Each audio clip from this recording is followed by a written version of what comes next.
Abençoe cada um. Ivna Ariane, por favor, pode vir. Podem sentar, queridos. Hoje, a ministração da palavra do estudo dessa noite vai estar com a Ivna. Ela vai estar ministrando sobre discipulado nessa noite. Amém? Antes dela assumir, fala com quem está ao seu lado, dê a paz do Senhor para ele. Pergunta para ele, está tudo bem, meu irmão? Aleluia. Já deu a paz do Senhor? Se não sabe o nome, pergunta o nome. Pergunta, Gilvanete, o nome dessa moça do seu lado. Você sabe o nome deles? Vamos orar. Aleluia. Senhor, te agradecemos por essa noite e te pedimos no poderoso nome de Jesus uma unção de ensino sobre a vida da tua filha. Flua palavra de sabedoria, de conhecimento para o louvor da tua glória. Que a igreja, Senhor, seja uma terra fértil, onde a palavra, Senhor, cai e produz frutos em abundância. Toda ave de rapina nós proibimos de roubar a semente. Declaramos, Senhor, o fluir do teu Espírito, a ação dos teus anjos, o governo do Senhor, em nome de Jesus. Amém e amém. Obrigada, pastor. Shalom, igreja. Giovana, me ajude a dar o estudo, viu? É como diz alguns pregadores, me ajuda a pregar. Como o pastor falou, hoje nós vamos começar essa série que é Discipulado, e ele me convocou para estar aqui esta noite. Ontem eu estava ali no 13, só o Daniel que estava, né, Daniel? Ele já ouviu esse estudo, e hoje estamos aqui para falar o que Deus tem colocado nos nossos corações. E eu quero falar para vocês que, quando eu estava preparando esse estudo, pastor, ele me confrontou muito. A palavra de Deus, ela primeiro, ela nos confronta, para depois ela confrontar a quem a gente vai estar ministrando. E desde quando eu comecei, às vezes a gente é criado no Evangelho, a gente sabe o que fazer, sabe quais são as nossas, o nosso propósito e tudo, mas tem horas que vem assim um estalo e diz bem assim, o que é que eu estou fazendo? E essa palavra, desde quando eu comecei a estudar, desde antes de ontem, quando o pastor falou que eu iria dar esse estudo, ela tem me confrontado muito, e não é pouco. E eu espero que também ela venha confrontar vocês hoje à noite. Pode passar o primeiro slide. Jesus nunca chamou admiradores. Mas antes disso, vamos ler em Lucas, capítulo 9.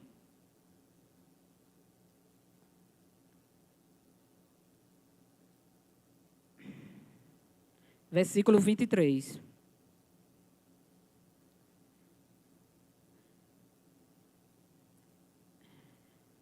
Dizia a todos, se alguém quer vir após mim, a si mesmo se negue. Dia a dia tome a sua cruz e siga-me. Pois quem quiser salvar a sua vida, perdê-la-á. E quem perder a vida por minha causa, esse a salvará.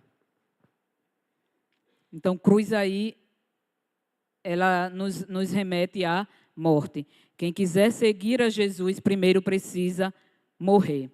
Então, nós vamos entrar nesse estudo e nós vamos ver o que é realmente ser um discípulo de Jesus. Será que ser um discípulo de Jesus é um admirador? Não. Admirador, ele mede o sucesso por quantidade. Ele busca apenas adquirir conhecimento bíblico e ele observa de longe. Mas discípulo, ele mede o sucesso por transformação. Ele aprende um estilo de vida e gera um relacionamento. Ele vive um relacionamento que gera mudança. Então, o objetivo nunca foi apenas conhecer a Jesus. O objetivo sempre foi parecer-se com Ele. Então, discípulo é quando você se parece com alguém que você segue. Se nós dissemos, não sou discípulo de Jesus, será que eu sou parecida com Jesus? Será que eu faço o que Jesus fez? Será que eu estou transmitindo para outras pessoas aquilo que Jesus mandou que eu fizesse?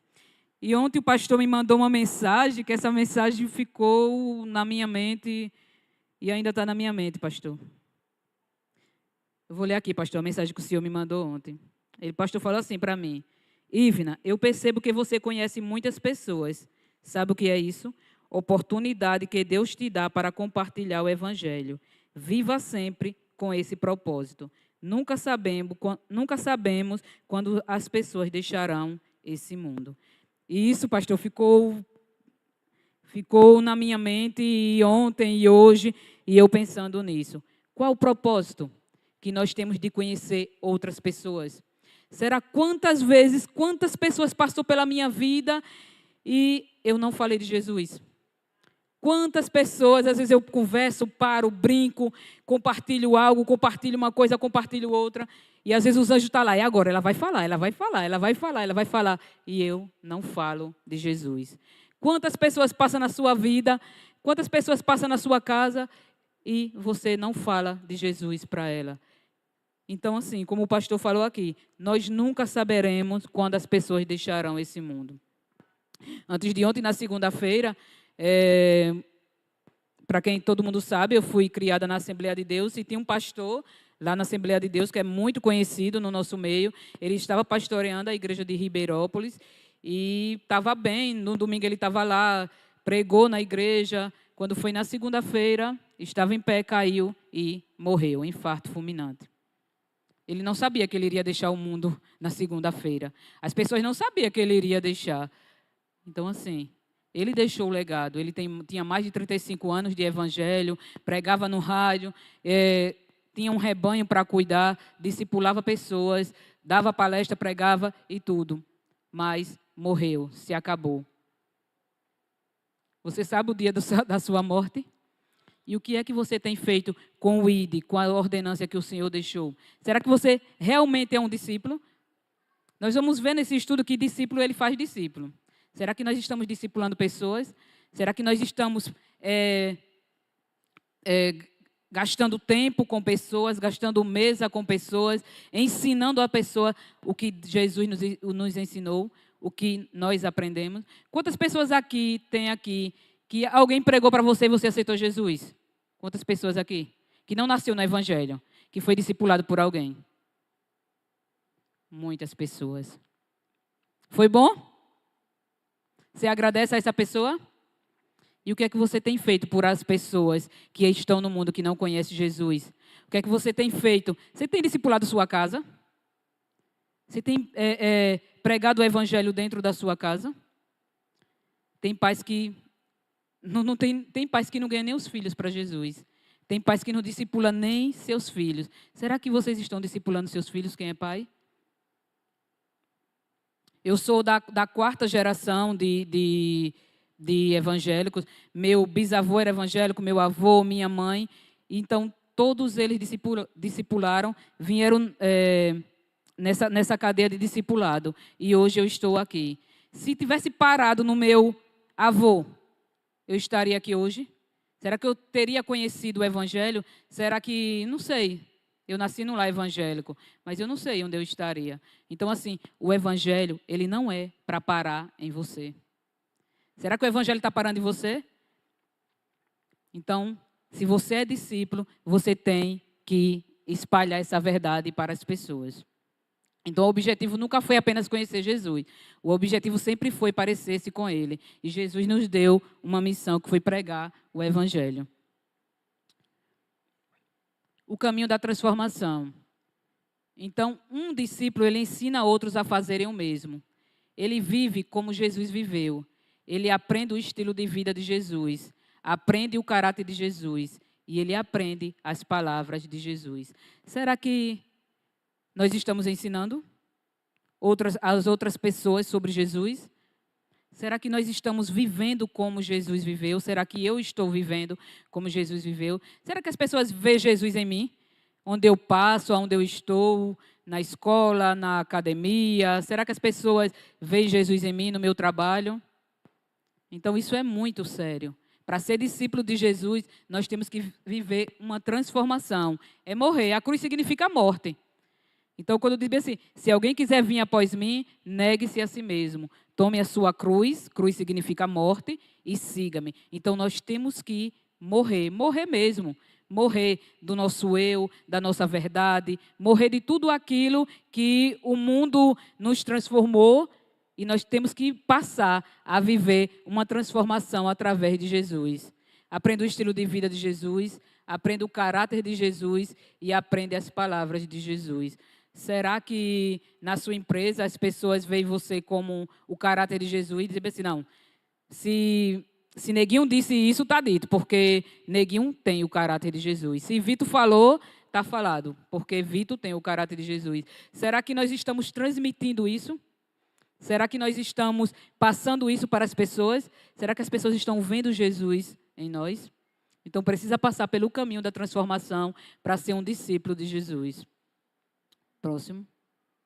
Então, existem alguns pilares, né? Como eu já falei, morrer para si mesmo. Antes de Cristo, eu decido e qual é a minha vontade. Antes de nós nascermos, de nós morrermos, a vontade é nossa. Eu faço o que eu quero, eu faço aquilo que vem na minha cabeça, ninguém manda em mim, eu sou eu e ninguém manda, e é isso e é aquilo. Mas quando nós morremos e nós passamos a viver para Cristo, Ele decide e nós perguntamos, qual é a vontade de Deus? Nós temos que perguntar, Senhor, qual é a tua vontade? Eu estava lendo o livro para fazer esse estudo, e o autor disse que várias pessoas chegam para ele e dizem assim, pastor, eu quero um aconselhamento, porque eu vou fazer isso, eu vou fazer aquilo e tal. Aí o pastor olha assim para a pessoa e fala assim, você já perguntou a Deus? Aí ele falou, não, pastor, eu vim perguntar primeiro ao Senhor. Primeiro vai perguntar ao pastor, quer que o pastor diga, antes de perguntar a Deus qual é a vontade de Deus. Então, o primeiro requisito é perguntar a Deus, Senhor, é da tua vontade que eu faça isso? Antes de perguntar a qualquer pessoa. Nós temos que meditar na palavra dele e ver se é da vontade da palavra de Deus, se é da vontade de Deus. Antes de perguntar a sua mãe, a seu pai, ao pastor, a qualquer pessoa, a sua esposa, você primeiro tem que consultar a Deus. Senhor, é da tua vontade que eu faça isso? Quando nós morremos para nós mesmos, quem decide a nossa vida é Deus. Então, toda a vontade da nossa vida, tudo que nós devemos fazer tem que ser da vontade de Deus. E a cruz não era um símbolo religioso, era um instrumento de morte. Então, abrir mão do governo da própria vida. Então, nós é fazer igual Paulo. Não vivo mais eu, mas Cristo vive em mim. O apóstolo Paulo, ele aprendeu muito bem isso. Porque ele não vivia para ele vivia para seguir o mestre dele. O segundo pilar, a marca da obediência. Então, o discípulo de Jesus não pode ser um discípulo desobediente. Jesus, ele não implorou, ele ordenou, siga-me. Pedro deixou as redes. Pedro nem se importou, como é que eu vou me sustentar? Como é que eu vou viver? A gente perde tanto tempo pensando nessas coisas, né? Se eu fizer isso, eu vou perder isso. Se eu for para a igreja hoje, eu vou perder uma venda. Isso e aquilo. Mas os discípulos, eles não pensaram nisso. Quando Jesus ordenou, siga-me, Pedro deixou as redes, mas Mateus deixou a coletoria. Eles não obedeceram porque entendiam tudo. Eles obedeceram porque confiaram naquele que o chamou. Então, quando você confia em Deus, quando você tem a certeza de quem Deus é na sua vida, você não vai se importar com as circunstâncias, não vai se importar com o dia de amanhã. Você vai fazer o que Ele te ordenou hoje para fazer. E o nosso propósito aqui na terra é fazer discípulos. Jesus, Ele nos ordenou, Ele dizia assim, vão, faça discípulos, vão pelo caminho. Quando ele diz vão pelo caminho, é por onde você andar. É na academia, é no supermercado, é na farmácia, é no seu local de trabalho, é aonde você andar.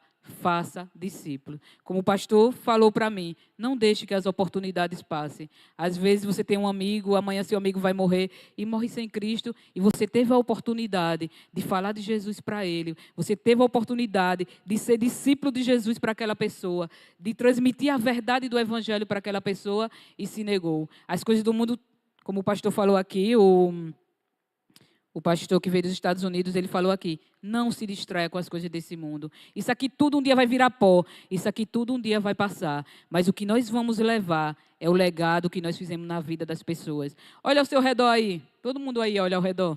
Tem cadeiras vazias aí? De quem é a culpa dessas cadeiras estarem vazias? Será que é dos anjos? Será que é dos anjos? Como eu falei ontem lá no 13, será que não nos incomoda essas cadeiras vazias? Será que não nos incomoda? Será que eu, como discípulo de Jesus, eu não vou me sentir incomodado de estar na igreja e as cadeiras estarem vazias?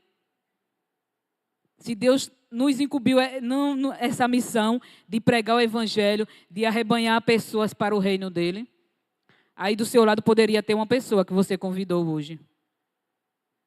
Aí do seu lado poderia ter uma pessoa. Então isso tem que ferver no nosso coração. Isso tem que incomodar a mim e tem que incomodar a você. Dizer assim, não, eu tenho que pregar o evangelho. Eu tenho que encher aquela igreja para o pastor ficar de cabeça em pé. Meu Deus, eu tenho que procurar um terreno logo para fazer uma igreja maior, porque aquela igreja não cabe mais de gente. Então que isso venha queimar no nosso coração. Porque essa é a nossa missão. A nossa missão aqui não foi comprar carro, não foi comprar casa, não foi isso. Jesus não disse, vão, compre carro, compre casa. Não. Jesus disse, vá e faça discípulos. Então, essa é a nossa missão. É isso que tem que queimar nos nossos corações. Pode passar.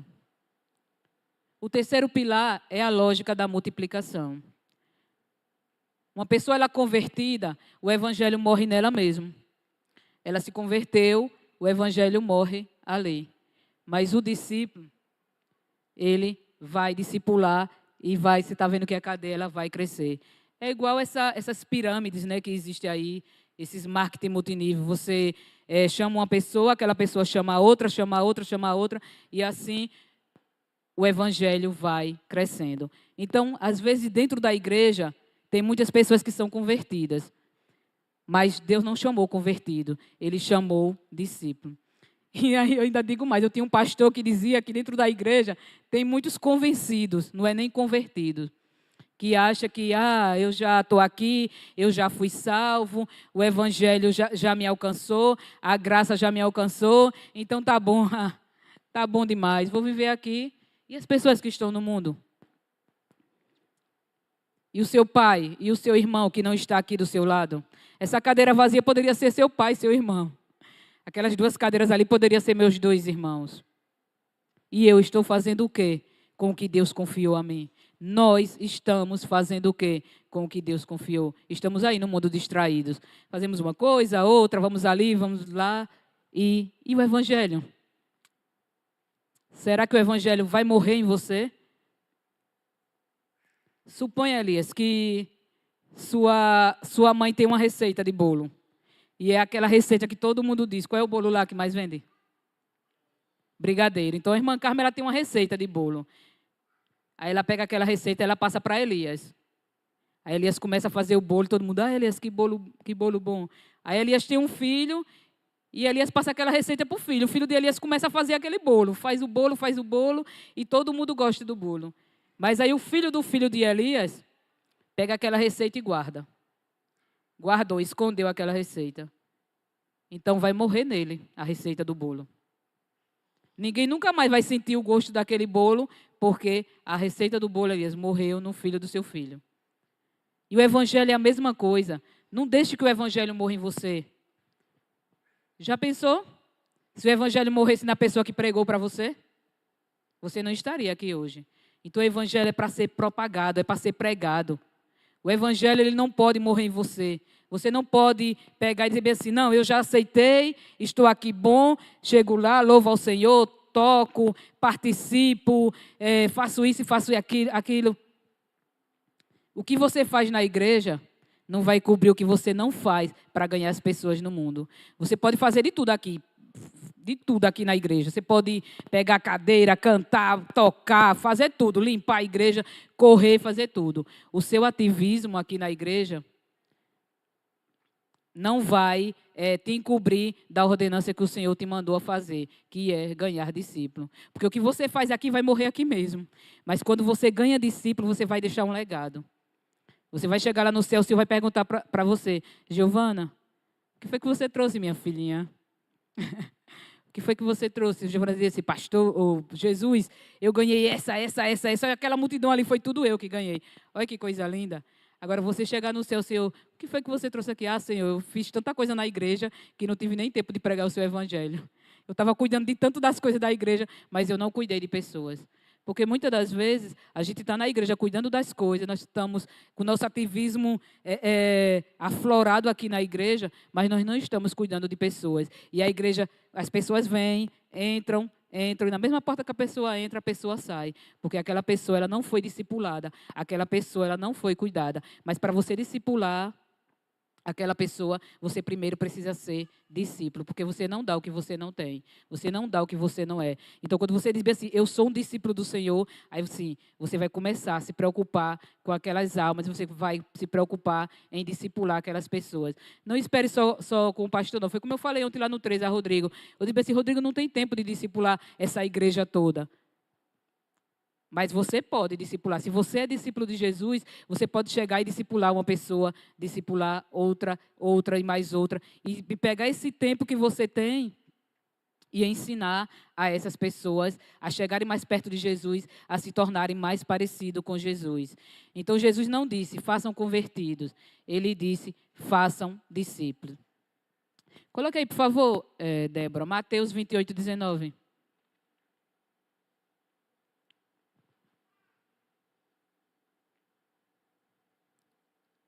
Portanto, vão e façam discípulos de todas as nações, batizando-os em nome do Pai, do Filho e do Espírito Santo. 20. Ensinando-os a obedecer a tudo o que eu ordenei a você. Será que você tem ensinado as pessoas a obedecer o que Jesus te ensinou? Será que nós temos ensinado as pessoas a obedecer?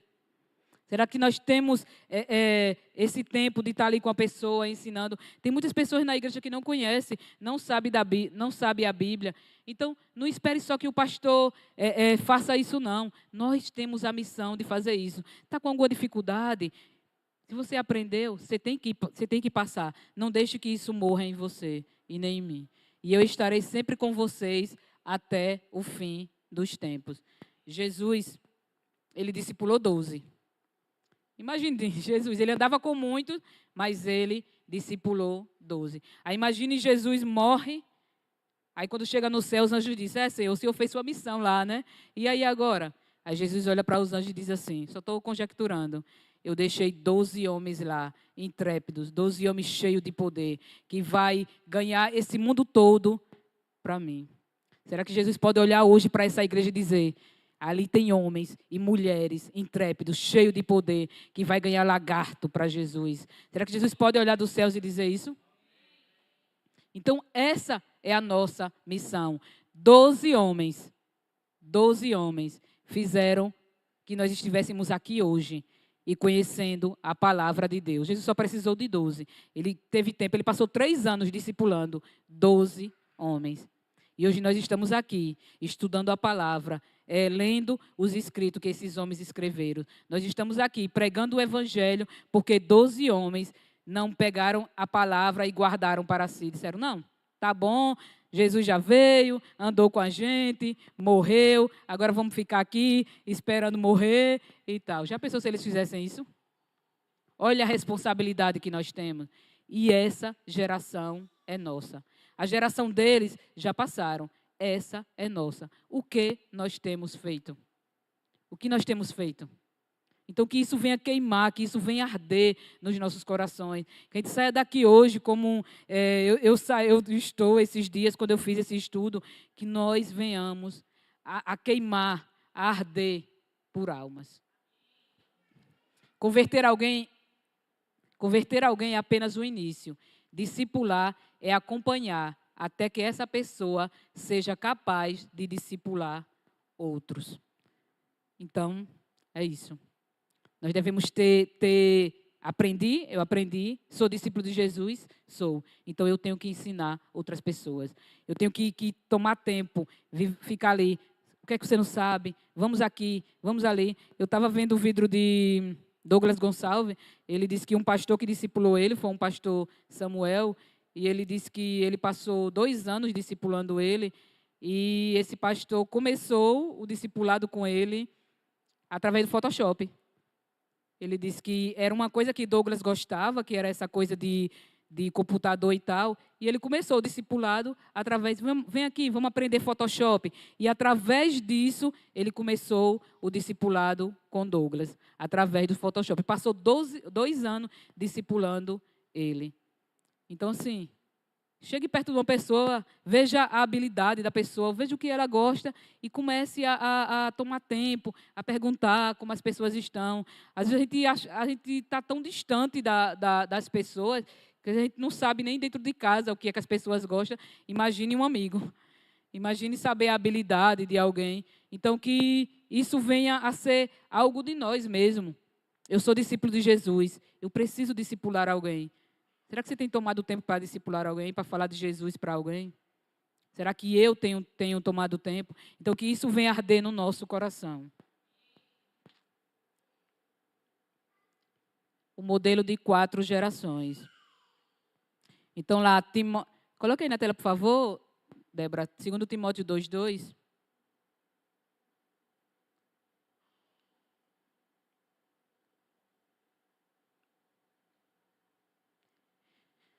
As palavras que me ouviu dizer, na presença de muitas testemunhas, confie-as a homens fiéis, que seja também capazes de ensiná-las aos outros. Aí foi Paulo falando para Timóteo. Paulo dizia assim, Timóteo, as palavras que você me ouviu dizer, na presença de muitas testemunhas, confie a outros homens fiéis, que sejam também capazes de ensiná-las aos outros. Então, isso aí são 4 gerações. Paulo ouviu, ensinou a Timóteo, pediu para Timóteo confiar a homens fiéis e que esses homens fiéis fossem capazes de ensinar a outros. Então, você está vendo como existe uma ramificação do Evangelho? Pode voltar ao estudo. Então, Paulo está no nível 1, que falou para Timóteo, que incumbiu Timóteo de falar para homens fiéis e que passassem para outros ouvirem o Evangelho de Jesus. Então, será que o Evangelho está morrendo em você? Se ouvir, ficou em você. Paulo ouviu, já precisou se ficar sem Paulo? Não tinha passado para Timóteo, para homens fiéis e para outro. Você viu como é importante isso? E como é perigoso não falar de Jesus? Como é perigoso deixar que o Evangelho morra em você? Como é perigoso, Ive, que o Evangelho morra em você? Para que foi que o Senhor me salvou? Será que foi para que eu ficasse orgulhosa e dissesse, já sou salva e tal, vou para a igreja todo domingo, toda quinta e já sou salva e tal. Será que foi para isso? Será que foi para isso, Milena? Não. Então, que isso venha arder nos nossos corações. Que amanhã, quando você chegar no seu trabalho, você possa falar de Jesus para aquela pessoa. Quando chegar na academia, quando chegar em qualquer lugar, que você possa falar de Jesus, que eu possa falar de Jesus. E que essas cadeiras aqui estejam todas completas. Porque você falou de Jesus para alguém. Porque você teve aquele tempo de parar e falar de Jesus para alguém. Pode passar. O perigo do evangelismo sem discipulado. Quem aqui tem criança pequena? Quem tem bebê aqui? Bebê? Não tem ninguém que tem bebê, mas vamos a Naira está ali com o Léo. Já pensou? A Naira chegar com ele e dizer bem assim, Léo tem 3 meses de idade, Naira. Léo estava com 3 meses. Aí a Naira chega para o N e fala bem assim, N, a gente já está cansado, o Léo já está com 3 meses. Tem Julinha também, né? Já está cansado, o Léo já está com 3 meses e tal. Vamos fazer uma viagem aí para descansar e vamos deixar Léo aí em casa e vamos escrever lá na geladeira, dizer a Léo como é que ele tem que tomar mamadeira, como é que ele tem que se comportar, como é que ele tem que ficar e coloca todas as instruções lá para Léo. Será que Léo vai conseguir sobreviver? Hein? Será que quando... A Naira está dizendo que com 4 anos não consegue, imagine com 3 meses. Então, muitas das vezes é isso que a gente faz. As pessoas, às vezes, vêm para a igreja, a gente não discipula, mas as pessoas, elas vêm. Ela chega aqui na igreja, senta naquele banco, aí fica 1 ano, 2, 3 meses, 1 ano, 2 anos, e não chega ninguém para discipular essa pessoa. Às vezes a pessoa está cheia de dúvidas, está cheia de coisas, mas não chegou ninguém para discipular essa pessoa. Assim como o Léo, que tinha 3 meses, a Anaira colocou lá todas as instruções lá para ele fazer. Será que essa pessoa vai sobreviver? Então, existe um perigo muito grande. Isso daí é uma negligência. Levar a Cristo e não acompanhar. É como gerar um filho e abandoná-lo. Precisa haver um acompanhamento. Porque senão essa pessoa, a gente vai viver um evangelho de pessoas entrando na igreja, a mesma porta que entra, sai. Entra, sai, entra, sai. Vira aquele rodízio. Se você é discípulo de Jesus, você precisa acompanhar essa pessoa. É 1 ano, 2 anos, o quanto for suficiente, você vê que essa pessoa está madura. Jesus passou 3 anos discipulando os discípulos dele. Foram 3 anos, Jesus passou ali, acompanhando e tudo. E você ainda vê que tinha muitos dele que ainda ainda não tinha nascido de novo. Imagine uma pessoa que chega na igreja com 3 meses e não consegue saber, ela vai embora. Então, precisa existir uma paternidade espiritual. O discipulado exige cuidado, correção e investimento de tempo para alcançar a maturidade. É igual um bebê mesmo. Se um bebê não for cuidado, ele vai morrer. Se a mãe deixar lá dizendo, são as instruções. São as instruções, fique aí. Ele não vai saber. Ele não sabe ler, ele é menino, ele precisa de leite. Então, até ele atingir a maioridade, a gente precisa cuidar. Então, que nós tenhamos essa visão de cuidar de pessoas, de discipular pessoas, de andar com pessoas. Então, existe uma balança do discipulado. Existe um custo? Existe. Quem é pai aqui, quem é mãe Anaira, sabe, quem é pai aqui, sabe o quanto custa cuidar de uma criança. Às vezes é cansativo, às vezes a gente não quer, às vezes é algo que custa mesmo dinheiro, custa tempo, mas com o custo vem uma recompensa. O custo, o orgulho e o ego. A gente precisa nos despir do nosso orgulho e do nosso ego. A gente precisa matar dentro de nós para ser um discípulo de Jesus o orgulho e o ego. A autossuficiência, saber que nós não somos nada. Tudo vem de Jesus.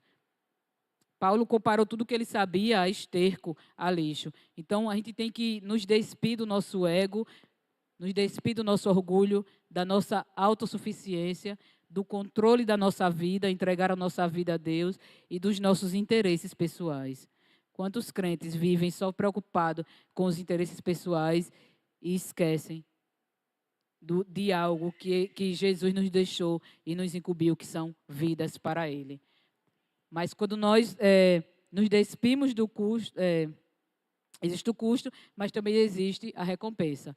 A recompensa será liberdade e paz, propósito eterno e verdadeira vida em Cristo.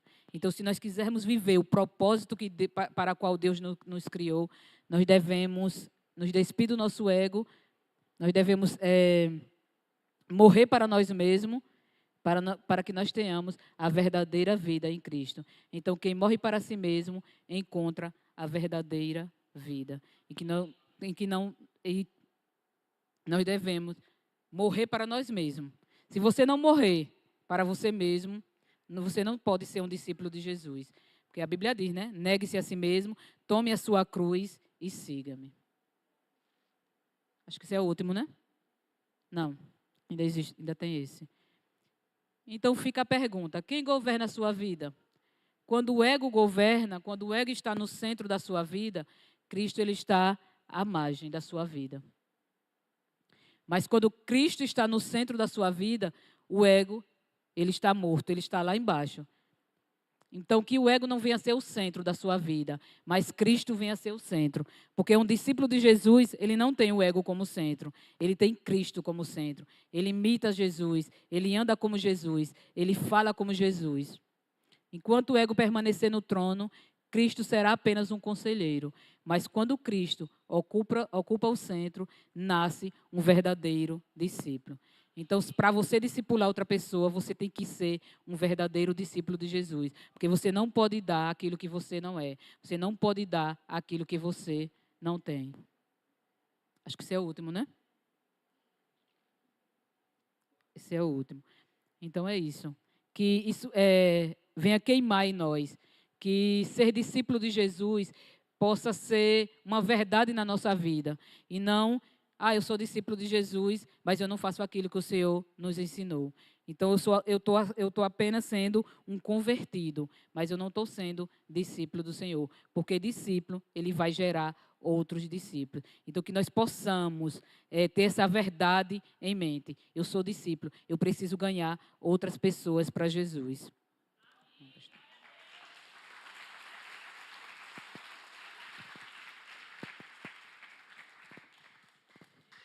Amém, glória a Deus. Gente, eu sou muito interesseiro, amém? Obrigado por esse amém aí, amém? Eu sou muito interesseiro, eu faço as coisas com interesse. O som está um pouquinho meio distante, né? Aumenta um pouquinho para mim, por favor.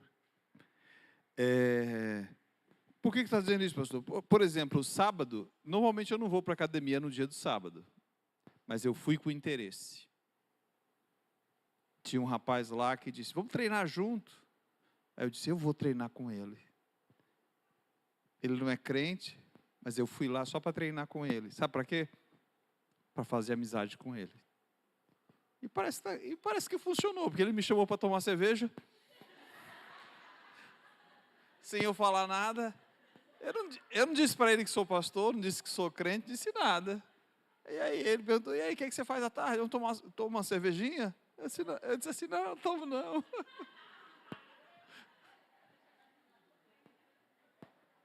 Mas vocês estão entendendo? Eu tenho um propósito. A gente faz academia, mas o propósito não é. Porque fazer academia é enxugar gelo, gente. Fazer academia é enxugar gelo. Mas ganhar vidas, não. Ganhar vidas é algo que você leva para a eternidade. Você leva para a eternidade. É como um vídeo que a Ivna falou, a gente conversando sobre isso, ela mandou um vídeo e disse que, por exemplo, você acha que Jesus iria para a padaria só para comprar pão? Não. Ele iria para a padaria para falar com o balconista. Ele iria para a padaria para interagir com alguém na fila do pão. Você sabe, ele iria para esses lugares para interagir com as pessoas. Ele foi para aquele poço, não é só porque ele tinha água, sede, não. Porque ele queria falar com a samaritana. Eu pergunto, você entende isso? Quem está entendendo isso? Querido, são oportunidades que Deus te dá. No futebol, na academia, na escola. Deus coloca pessoas do seu lado. São oportunidades que Deus te dá para você compartilhar o Evangelho. E a pergunta é, a gente está percebendo isso? Ela falou que o Evangelho é como marketing multinível. Alguém aqui já trabalhou com marketing multinível? Alguém já trabalhou aqui? Levanta a mão aí, se teve alguém. Mary Kay, que mais? Aquelas coisas, né? Mas imagina só, sempre surge um negócio desse. Há um tempo atrás surgiu um colchão que era 10 mil reais. Aí estava todo mundo vendendo um colchão. Aí eu arrumava, eu vendia e colocava eles aqui para vender, o Elias, a Dayana, a Edileide, Radassa, a Ivna, para vender também. E cada vez que eles vendiam, eu ganhava também uma bolada. Dava ou não dava vontade de arrumar mais pessoas, de compartilhar, de chamar mais pessoas? Né? Ou então outras coisas, surgiram outras coisas. Alguém conhece mais alguma coisa desses marketing? Dá o quê? A pulseirinha? Então, era coisas assim, quanto mais você coloca gente, o Telex Free, quanto mais você coloca, alguém já ouviu falar de Telex Free? Já tem anos, né, Telex Free. Né? Quanto mais você coloca, mais você ganha. Já imaginou, se cada pessoa que você contratasse nesse negócio, você ganhasse 5 mil reais? Quem é que ficaria doido aqui, toda hora ia procurar alguém para compartilhar? 5 mil conto no seu bolso toda vez. E aí, o que vocês acham? Você estaria incentivado, motivado para compartilhar com as pessoas? Poxa, 10 pessoas, 50 mil por mês. É bom? É bom o salário? E aí vocês, não, mas se eu fiz 10, eu posso fazer 20. 20 já são 100 mil por mês. Isso nos motiva, por quê? Porque a gente acha que tem recompensa. Mas eu pergunto, e Deus? Será que Deus recompensa? Querido, Ele te recompensa aqui, Ele diz assim, aqui e na vida por vir. É porque a gente não compreende, é porque a gente não entende, Carro, casa, bens, são coisas que nós vamos adquirindo quando nós estamos andando. Mas você não está aqui por esse propósito, você está aqui, sabe para quê? Faça discípulos. Faça discípulos. As outras coisas, Jesus trata essas coisas como as outras coisas serão acrescentadas. O que você está precisando? Estou precisando de uma casa, tudo bem, eu vou acrescentar a casa para você. Estou precisando de um carro, eu vou acrescentar o carro para você. Estou precisando disso, estou precisando de um esposo, oh glória. Quem sabe você vai evangelizar o seu esposo, vai ganhar seu esposo para Jesus? Não é? Você está entendendo? Mas queridos, isso tem que arder no nosso coração. Deus coloca pessoas. Eu não tenho um contato com as pessoas que você tem, mas você tem a oportunidade de fazer algo tremendo, tocar a vida dessas pessoas e mudar a eternidade dessas pessoas. Amém? Então diga para o seu vizinho, vamos ficar de pé, diga para o seu vizinho assim, ó, seja alguém interesseiro. Tenha propósito. Se olhou para alguém e disse, estou mirando naquela pessoa, vou levar o evangelho para ela. Quanto tempo tem que você não convida ninguém para vir para a igreja, não compartilha o evangelho para ninguém? Você está dando frutos? Pergunta para o seu irmão, a última pergunta, você está dando frutos? Quantas pessoas você já influenciou? Quantas pessoas você já trouxe? Quantas pessoas? Aleluia, aleluia. A morte não é a pior coisa da vida, querido. Sabe o que é a pior coisa da vida? É você não saber viver a vida de Deus. A morte não é a pior coisa. A pior coisa é você não saber viver a vida que Deus está te dando.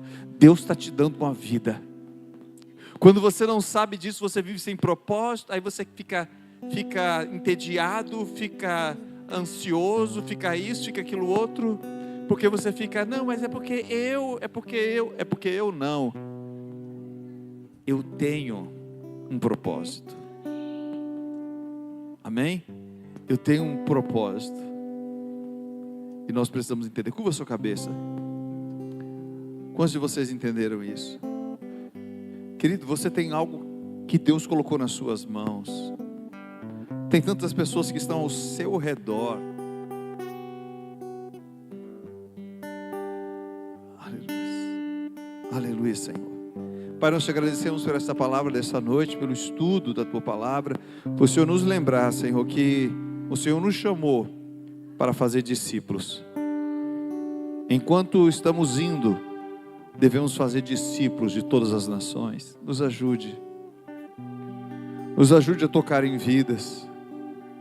Nos ajude a compreender, Senhor, que nós não simplesmente fazemos coisas, mas nós temos um propósito. Em nome de Jesus, Senhor, usa cada um aqui como um instrumento dos céus, para o louvor da tua glória, Senhor, em nome de Jesus. Em nome de Jesus, Senhor, eu profetizo o Senhor levantando aqui verdadeiros, Senhor, discipuladores, evangelistas, que irão ganhar, que irão discipular, que irão trabalhar com vidas, que têm propósito, no nome de Jesus, Pai, no nome de Jesus. E o Senhor diz na tua palavra, a promessa do Senhor é, e eis que estou convosco,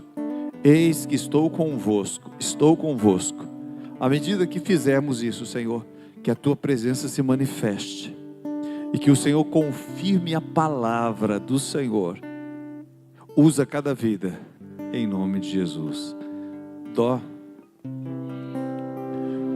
Sonda-me, Senhor, e me conhece, quebranta o meu coração. Transforma-me conforme a tua palavra e enche-me até que em mim se ache só a ti. Então, diga para o Senhor: usa-me, Senhor. Usa-me,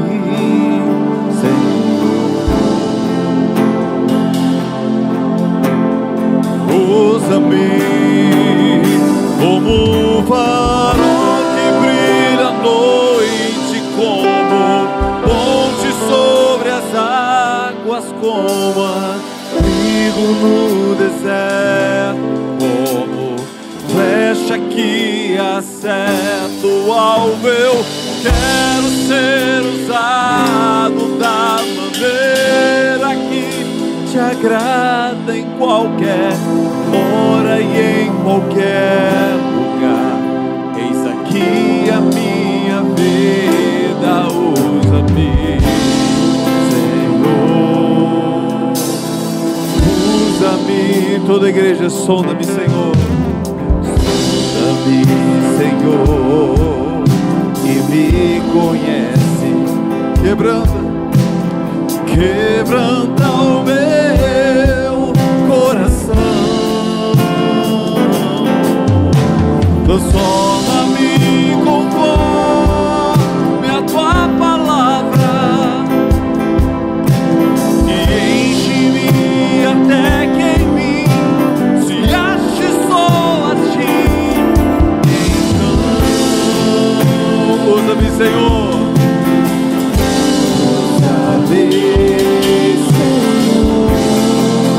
Usa-me, Senhor.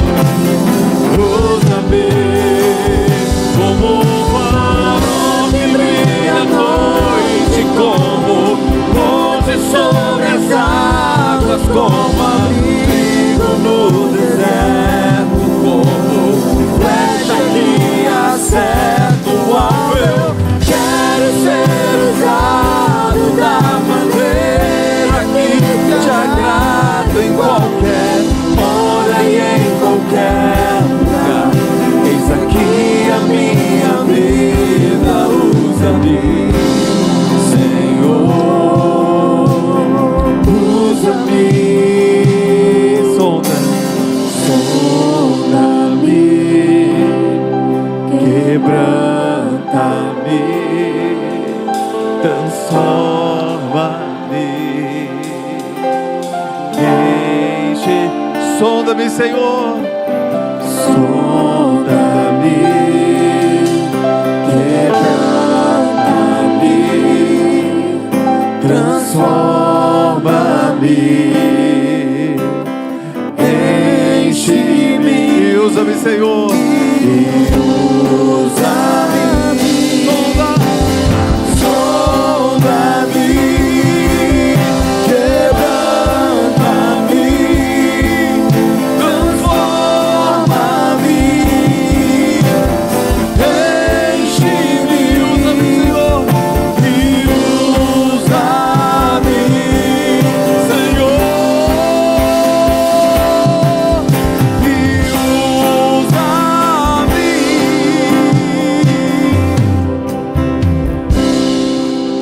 Aleluia. Que o Senhor te use poderosamente, em nome de Jesus. Eu profetizo e declaro que você é como a ave frutífera. Você gerará frutos abundantes, em nome de Jesus, para o louvor e glória do Senhor. Que o Senhor te abençoe e te guarde. Que o Senhor faça resplandecer seu rosto sobre ti, tenha misericórdia de ti. Que o Senhor sobre ti levante o rosto, te dê paz, em nome de Jesus. Deus abençoe a todos, queridos, em nome de Jesus.